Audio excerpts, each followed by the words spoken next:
How's everything going? Yeah, going well. How are you? Pretty good. Can't complain. Well, first and foremost, I just want to thank you for coming on to the show. I greatly appreciate it. No problem. All right. And so, how are things in the UK? I know that with the pandemic, UK kind of got hit pretty hard. So, how are things going there now? So we're still in lockdown at the minute. Um, the gyms can open from the 12th of April, so I think we've got another 5 weeks left. Oh, Uh, okay. everything is completely locked down here. Wow. So So they have a date. See, I've done some podcasts prior to you last few weeks, and I guess no one really had a date, or maybe they just didn't know it. But now they have a date on when the gyms are yeah, going to it be was opening. announced on the 20th, so I think that was last Monday. Mhm.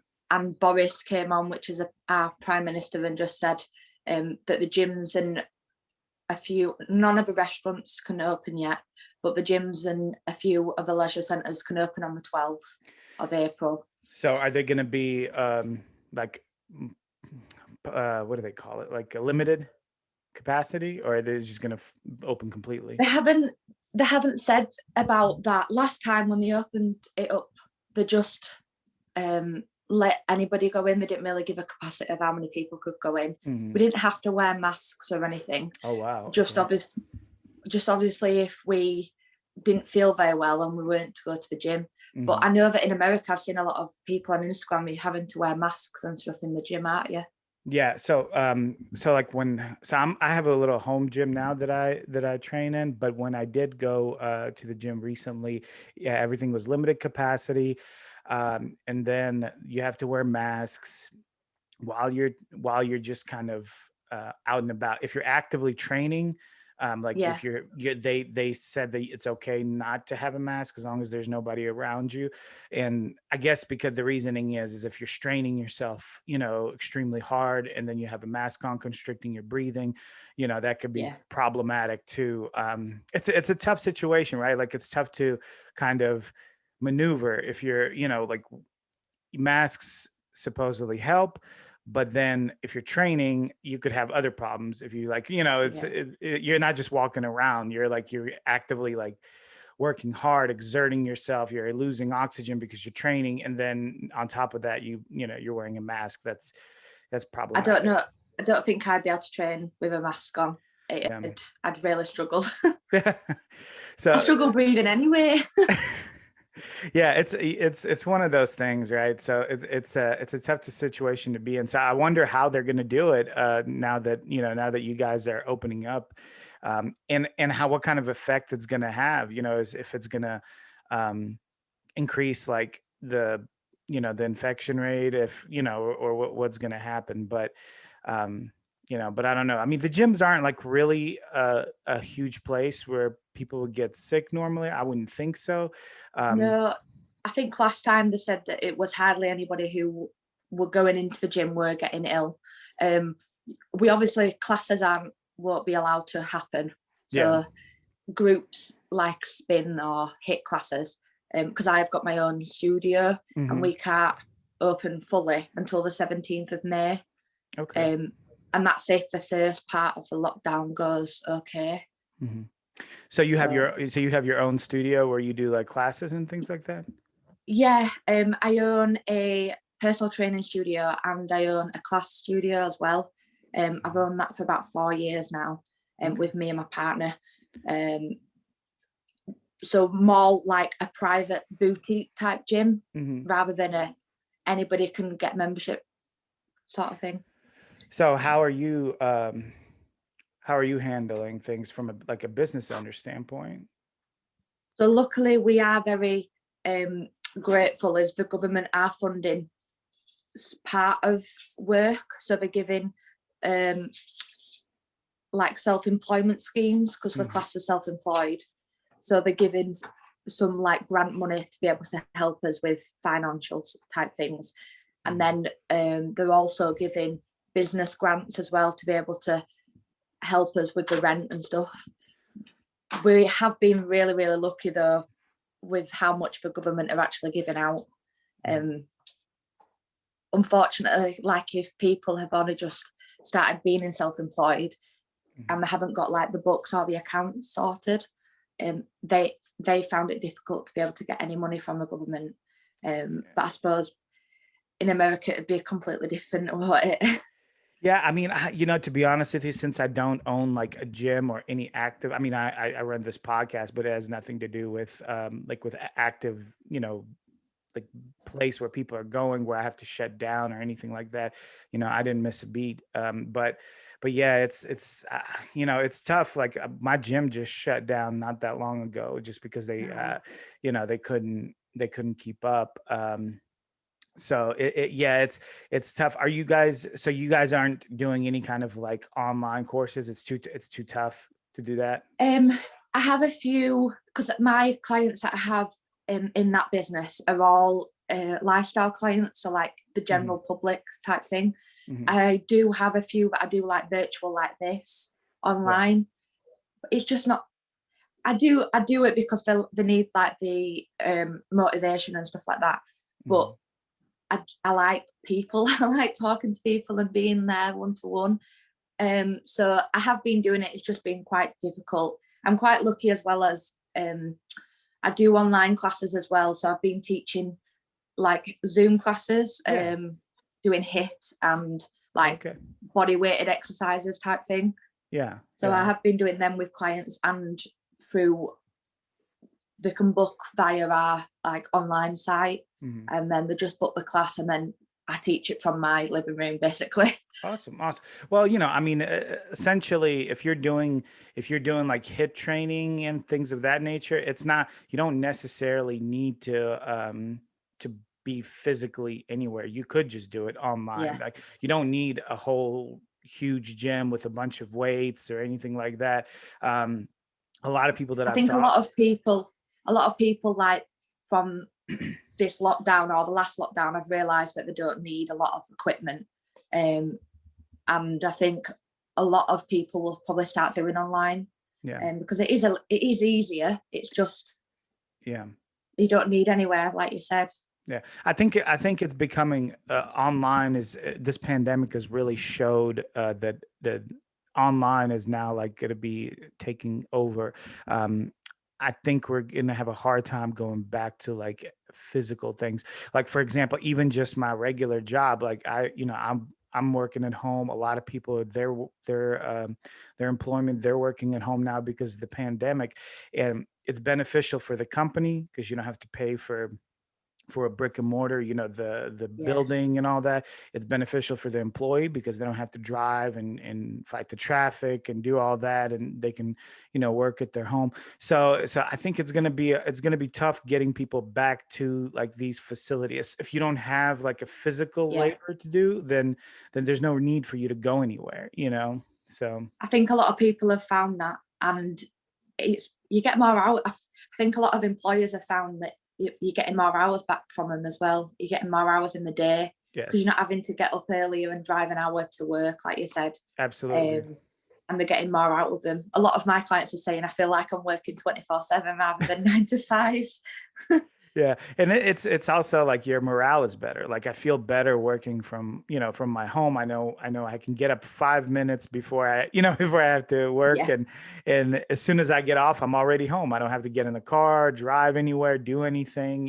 So yeah, I mean, I think it's really been definitely beneficial. I think a lot of training now. It was already kind of going on the Yeah. online way anyway, but now I think even more so people are gonna, really start beefing up their online business, and especially I've social media. I've got a lot more. I do posing as well for bikini, Hmm. and I've had a lot more people wanting online just because they're not having to come to a place and set up. Obviously, we haven't been able to do this anyway in the lockdown, but when we had that little gap before the third lockdown, I was doing online posing a lot more than I was doing one-to-one posing, Yeah. and I think it's going to kick off higher. I think a lot more people are going to want to do online a lot more. Hmm.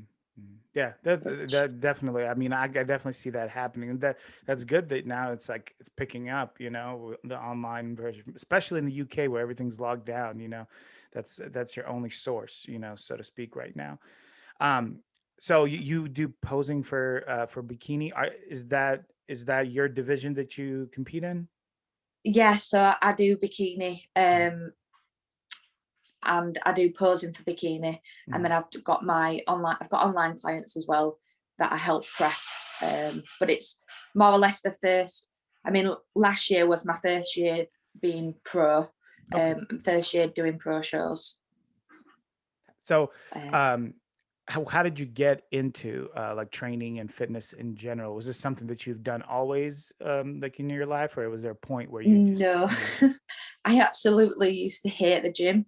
Um, I was the sort of person that literally had to be dragged in by the hair to do any exercise. I liked individual to like I didn't really like team sports, so I liked running and I liked just doing my own thing, I suppose. And then when I got old enough to go into the gym, my mum used to do bodybuilding, but she did the figure more, not professionally, but she did like it when NABRA. I don't know whether you'll know, Mhm. Yeah, I like know what the NABA is. NABRA. Yeah. Hmm. So she did that when she was in her 20s, 30s, and then I saw some old pictures of her in the loft because we were cleaning out the loft, and I just decided that I wanted to do it. So I just started training and started competing, and I've never looked back since. That's interesting. I kind of relate to you when you said you don't like team sports that much. While I like watching team sports, it's like I Yeah, always had like I don't know. There's something. It's so I always liked individual sports. Like when I was younger, I was involved in like combat sports, like wrestling, yeah. judo, or I jiu. did Thai boxing. Yeah, there you go. I did tide too. And so like I always enjoyed those sports better because it's like I don't know if it's the right way to put it, but it's kind of self-centric, right? Like you're worried about Yeah, yourself. There's nobody to pass the ball to. Like if you succeed, you succeed because of your own hard work and effort. If you yeah. fail, you know that you have to improve. It's so it's just always it always was interesting to me. So and I haven't heard too many people say that. So when you said that, I was like, yeah, I feel exactly the same way. I like I watching, think I just don't like participating in them that much. I think, like you said, if you've failed, then you know it's on you and you've got to improve. And I think that in bodybuilding, that is the same. Um, you know that you have to achieve something, and the prep you have to do yourself. You can't rely on anyone else. Mhm. And I like that. Don't know what the word is, like that pressure maybe Mhm. on Mhm. putting it on myself and making sure that I step up and make sure I'm better every time. Yeah, I like yeah. that feeling. Yeah, yeah, it's interesting. Have you prepped a lot of people for or do you even prep people for competitions? Because I know you do posing, but do you take over somebody's complete prep? Yeah, I use I've been prepping people now for about 2 years. I never really wanted to start prepping people until I've done a few shows and I've been through every type of scenario possible. Because I don't think that you should prep people unless you've done it yourself or Hmm. you've got the knowledge to be able to do it.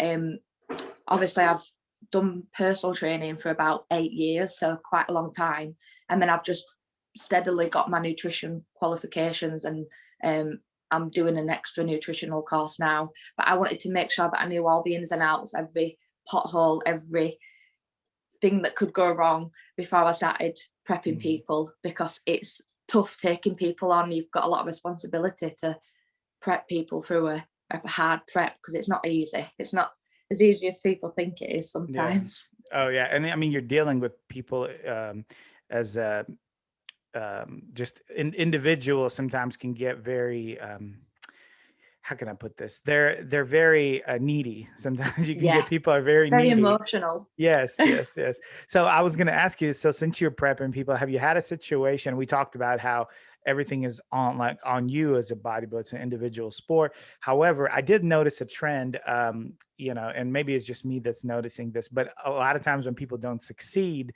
they can blame the coaches or the trainers or gurus, whatever you want to call it. And have you had a situation where someone like blamed you for them not doing as well as they, thought they should? Yeah, I've had a few situations like that, but then when you explain, so like them not getting the steps done or not getting the cardio done, or because they didn't have a certain meat in the house, it were like, well, you've only told me to have this certain thing, so I didn't have it in the house, so I couldn't have it. But it overall, if you kind of explain it to them why, and it is down to you to do it, I'm just here for moral support to help you out, and if you need someone, I'm here. That's what I'm here for. But I'm not a babysitter, and I can't watch you 24/7 like a fly on the wall to make sure that you're doing anything that you need to do. Because with me personally, I've got epilepsy.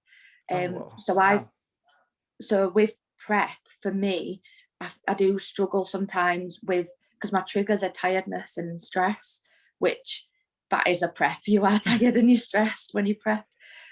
So I don't know how, if this sounds like quite sharp, but sometimes when I prep people, I kind of think, if I can do it, and there's no reason why you can't, because if I'm struggling, then I'll just man up and I'll just get on with it. So it frustrates me a little bit when people blame themselves, when it's easily like, it don't have to happen if you just get up earlier or you plan your day and you organize it. It's all about making sure everything's in line, I suppose, when you're doing prepping. Well, it's you said organized. Like I think it's a huge, or being organized is a huge thing, right? Like people that aren't organized, they seem to not have a hold, like a good grasp of their life. They're always like they're always late to things. They always forget stuff.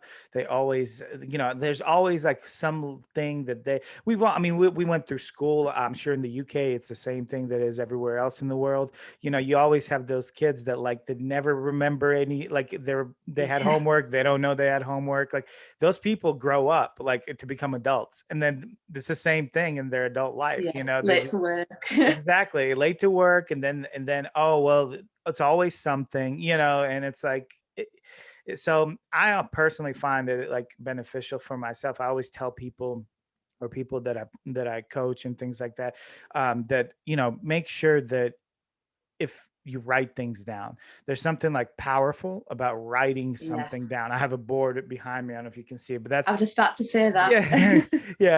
I've got a whiteboard in my kitchen. Oh, do you? Okay. Yeah. So you know what I'm talking about, because I know that if I don't write it down and I don't mark it off sometimes in my mind, like that helps me to solidify that that's completed and it's done and it's finished. And, maybe it's just the way my mind works, but I believe it's beneficial for a lot of people, not just me, so it's, I think it's good for life skills in general, not just competing or anything like that.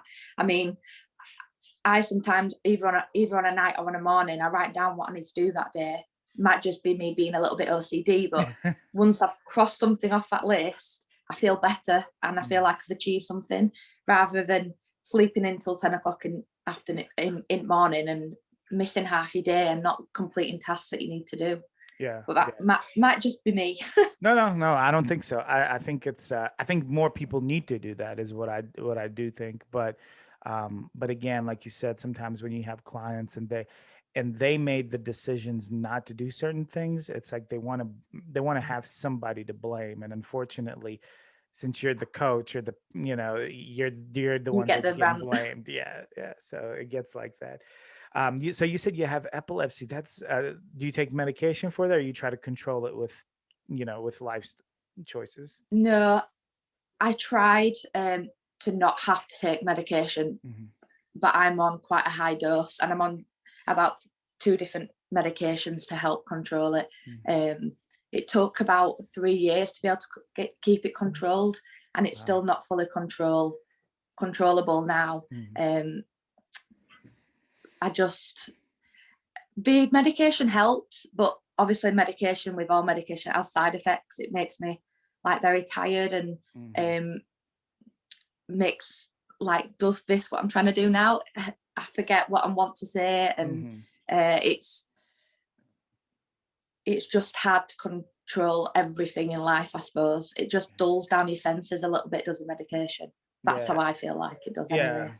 No, I completely understand. My wife is in nursing school right now, and she's going through like all the pharmaceuticals, all the different Yeah, medications that they have for like psychiatry, and all different kinds, and a lot of them just have like terrible side effects, and it's like you have to make a choice. It's like what would you rather have? Like, would you rather have epilepsy yeah. episodes all the time? Would you rather have, the side effects of that? I mean, Unfortunately, there's no good answer. no. I mean, I had to have them because I was having like 7 a day. And Oh, that's terrible. epilepsy, there's lots of different types of epilepsy. I won't completely go into it, but like there's photosensitive where lights flashing can trigger yours, but mine's more tiredness and stress. Hmm. Hmm. Um, sorry, my brother was calling me there. No, no problem. Mine's more tiredness and stress, and there was no way of taking that out of my life Yeah. because some can be controlled by wearing, like if you're photosensitive, you can wear the glasses that help. Mm. But mine's not controllable, and Yeah. with I mean, mine, I also have to take. You have to take lots of different ones, but I also have to like antidepressants as well hmm, to hmm. like help because you get a lot of really bad headaches with it. Yeah. Yeah. So just got to It, deal with it. yeah, it's impossible like to not have stress. You can't. I mean, you don't live in a bubble, like. So it's. I mean, like I said, impossible. Like, there's no way that you can get around it without taking medication. I'm surprised, how much antidepressants are used to treat Uh, other things. Like, because we think of like, oh, antidepressants, they're used to treat depression, but they're used for a lot of different things. So yeah, that's interesting. I, one of the reasons why I had to start taking them is I've got a bad heart as well. I'm full of problems, and my heart Terrible. would stop when I had seizures. So Oh no. luckily my partner has given me CPR and brought me back to life a couple of times. So there were no choice. I just had to deal with the side effects because I'd So rather live than not. yeah, yeah, I mean, I don't really have the words to describe how bad that is, but so your heart just you go into an epileptic Cardiac. shock, and then it just stops. My heart stops. Yeah. So I've got something called a reveal device in my chest. Hmm. And when I get really lean, you can see it. It's like a little box in my chest Mm. just to see if I need a pacemaker.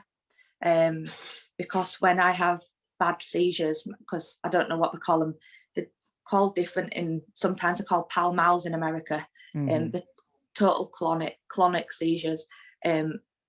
My breathing stops and then my heart stops. Mm. And if it stops for quite a while, obviously I've had to be defibbed before, and I've had to have CPR before to bring me back to life. So What happens in a situation where you're not close to anybody and you have that? Like, can you come back on your own, or do you have to have somebody no, there? I've luckily never been in a situation where I haven't been with anyone, just because the doctors have said not to be alone. Hmm. So that's sometimes you like your own space. So Hmm. that's sometimes hard. When I first got diagnosed, I literally couldn't be alone because they were uncontrollable.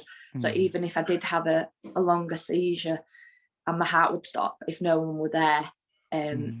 then it would be good night, Jade.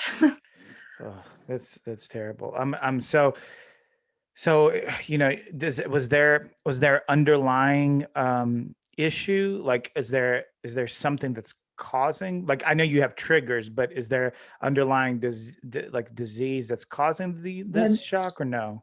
Just so my grandma has epilepsy, so it's genetic. oh, I see. Is my epilepsy, but it got worse when I had a really bad seizure and I hit my head on a radiator, and it just triggered a little bit more. They got a little bit more aggressive, Yeah, yeah. and then it caused it caused hearing loss and then a nerve damage in my head. So I wear hearing aids and stuff like that Hmm. because of hitting my head hard. Because if you Hmm. hit your head too hard, it can mess up the water, Hmm. the fluid in your ears, Right. and it Yeah. can cause hearing loss.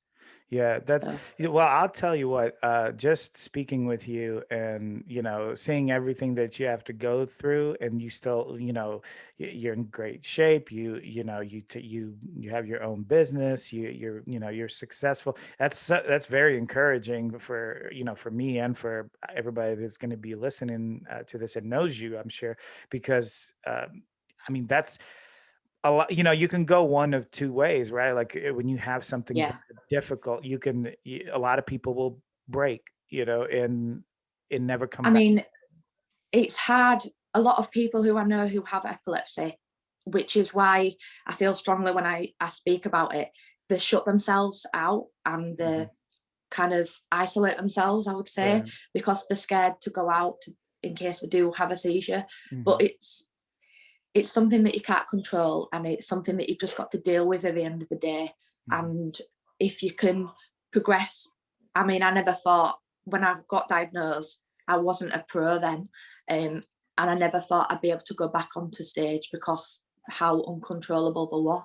But I managed to control it with diet and exercise. And if I hadn't of done bodybuilding or got myself into shape, I don't think that I probably would be here, if I'm Hmm. honest, Hmm. because the structure and um, how organised I am, I suppose, with eating regular, making Yeah. sure I drink enough water, exercising regular, it's it has helped me to have more control of my seizures.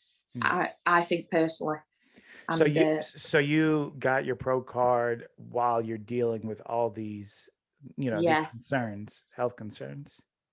yeah, I Yep. got my pro card in 2019, and that's the year starting that year. I'd previous year I got diagnosed properly with epilepsy, and then I was going through trying to get my medication sorted and having seizures during prep, and then just well, a time when I thought I can't carry on this, and then Mhm. I just snapped out of it and just got on with it, and Yeah. I won my pro card that October 2 years ago, so Yeah. I was really pleased with myself.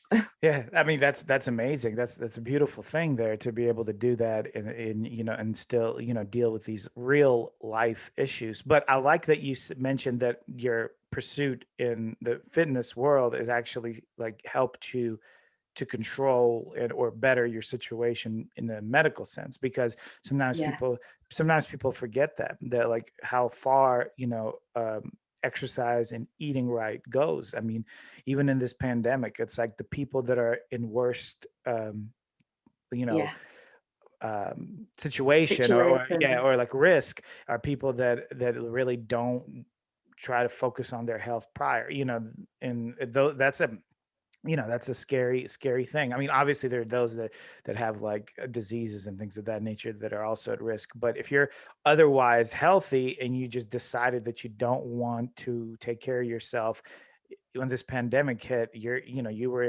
in at high risk. So it goes a I long way mean, out. when you eat healthily and stuff, you're obviously not having all the preservatives and the sugars and the crap that you're putting into your body. Mhm. So your body can handle things a lot better. And obviously, being overweight, it's not going to help. Yeah. Um, Eat medications, or you're going to have a higher dose of medication Right. if you are slightly overweight, if you are overweight.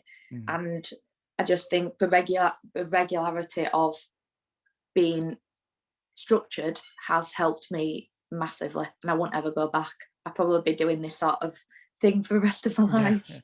Well, it's also a level of enjoyment, right? Like you have to enjoy it, and sometimes it takes time. It's not whenever you do something. Excuse me.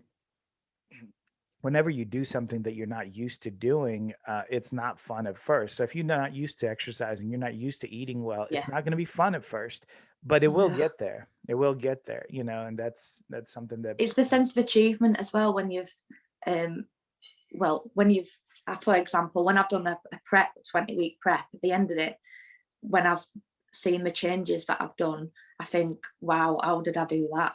But you put in the hard work in every day, and you just achieve, once you've achieved that, it's such a good feeling. Right. Especially people, like a lot of my clients have lost a lot of weight, and the complete lifestyle's changed. They look at themselves differently, and they feel better, and they're happier as a person generally. Sure.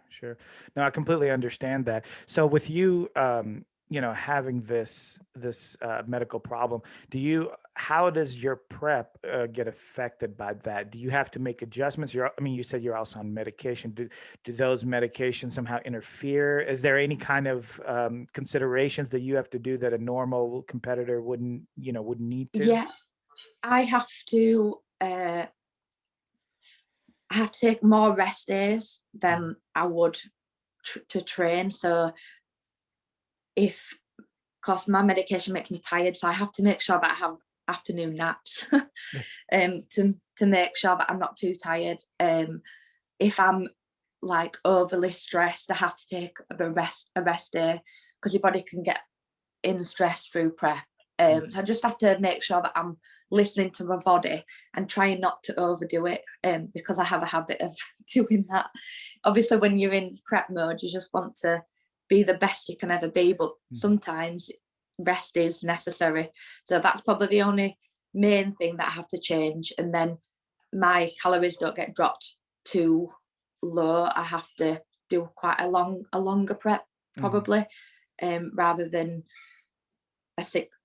like, I don't know, a few people do like 12, 16 weeks. I sometimes do like a 20, 22 week and bring my food down slowly rather than doing a shorter prep. So I imagine that if you do like a drastic drop in calories, that's going to shock your body into like a stressful mode where it's possible that you might have an episode. Is that why? Yeah, I have to be careful near like a show day, near like a peak week, because obviously sometimes I carb up if I need to, and that can tire me out, obviously with the carbs and the insulin, the sugars and everything. So I just make sure that I rest. That's the only thing I can really do. I haven't got emergency meds or anything like that, so it's just making sure I don't drink. Obviously, that's a trigger, so I don't drink alcohol or anything like that. So it's just resting. What about dehydration during peak week? Do you I know I never do that. Okay. No, I do. No, I try not to. I have done before, and it's just put too much stress on my body. So I sometimes overfill it, so I drink more water. So that dehydrates me a little bit, but I wouldn't take like any kind of diuretics. Yeah, I wouldn't take anything like that. Yeah. I'd try and do it as natural as I could. Absolutely. Really. No, especially with your prescription medication that you're taking, I imagine diuretics would be a real big problem, especially because even on a normal person, you get dehydrated and your kidneys can, have problems and all that. So now, and if you include like medication that you're taking for epilepsy, I can't even fathom what kind of problems that, that might cause you. Yeah. They are quite strong. They are strong. Yeah. That's so. At this point, I guess, what is your future look like as far as 2021 is concerned competitively? Are you planning on a show? Yeah. So I did want to go to America to be able to compete. I wanted to go last year, but I had to do the British shows. There's a British show at the end of this year. In October, and then I did Romania last year, and I really enjoyed that show, so I wouldn't mind doing that. So I'm probably aiming for October, because I did the British show in London last year and I placed 4th, and then I did Romania and placed 10th. I can't remember what else, and Alicante. I really enjoyed them shows, but that was my first year of doing the pro shows, and I just found it was completely different to what I ever thought it would be. It completely stepped up, like a big jump. Yeah. The girls were a lot more heavily muscled than I thought they were. I didn't get any feedback that I needed to build up or anything. It were just certain tweaks. But me personally, I'd like to get my legs a little bit bigger, and I'd like to get my glutes bigger, because that's what you need for bikini. Yeah. I mean, the fourth place is not bad at all. I mean, I know the other one you got 10th, but bikini is interesting, because bikini is one of those divisions where you could be Olympia champ and then all of a sudden Yeah. place like 5th or 6th in the Olympia next year, you know. So it's Yeah. it's a different one. But if you win a show this year, then you're qualified for the Olympia, right? Yeah, I'll probably be aiming for the 2022 Olympia. Okay. I've got points for this year's Olympia, but I think I've only got like 5 points Yeah. at the moment and I won't be able to get to America to be able to get the points for this year, just because of what everything's going on. Sure. Yeah. I don't know what's going on in the US, because I don't really know anyone from over that end. So in my mind, I was aiming for October, just to be able to make decent improvements. Yeah. Until I needed to prep. Yeah, I mean, I think that's a good idea, especially with everything kind of UK being in the lockdown, and then the shows being so sporadic. Like sometimes they're on, sometimes they're off. Like you don't know what's going to happen. It's a good year to improve. You know, it's to just keep focusing on that. So yeah. I'm coached with Cuba. I can't say his last name. It's okay. And I've never really done an off season with him before. I've only been with him 2 years. So this year I'm trying to do a decent improvement season to make some drastic changes to what I looked like last year. Because I felt like I looked a lot better, because my aim is always to improve from the last show that I do. So I feel like I looked better than when I won my pro card. But it's just personally, I'd like to get my shoulders a little bit bigger, my glutes bigger, and my legs bigger. Yeah. And yeah, then be happier. That's going to definitely take time, because those are, especially for someone who's you look like you're naturally kind of like a lean person. For someone who's naturally lean, who doesn't put on weight like super fast, it's gonna take time. It's gonna take time. I'm one of the body types where I gain muscle very fast, but I also gain body fat very fast. So for me, the opposite is like a struggle, trying to stay lean, during the I mean, at the minute I'm like the heaviest I've been in a long time. Okay. So I'm like 63 kilos, and on stage I'm like 55 kilos. So I'm quite a bit heavier than stage. Yeah. But I do need to I put body fat on quick, I'd say, but I can lose weight very quickly. As soon as food's taken away, I drop straight away. So I don't have to diet as hard, as harsh. I can get conditioned really easily, luckily. Yeah, that's also good for your health too, because if it's not that much of a struggle to get, because for a lot of people it is, like a lot of people have a very difficult time getting into shape, and it's it's definitely good that you can do that without too much of trouble. So sorry. People always trying to call. So, but we're kind of running, out of time already. Jade, I really appreciate, your time. Thank you so much for for coming on the show and talking about your struggle there with the health and how you're able to overcome it. I think a lot of people really need to listen to this and and understand that there's really no excuse, so and if you do struggle with something, it's okay. It happens, but keep pushing forward. And I think that's all your mindset. If you get your mindset right, you can do anything. Absolutely. Well, if somebody wanted to reach out to you for coaching or help in any way, what would be the best way for them to reach out to you? Probably message on Instagram would be. I'm mostly on there. So it's Jade Kelsie IFBB Pro. I think it is on there. Okay. Awesome. Yeah, and I'll tag everything. I know you verbally said it, but I'll put everything at the bottom of the video. And again, Jay, thank you so much. And I wish you all the best in 2021. Thank you. You take care. Bye-bye.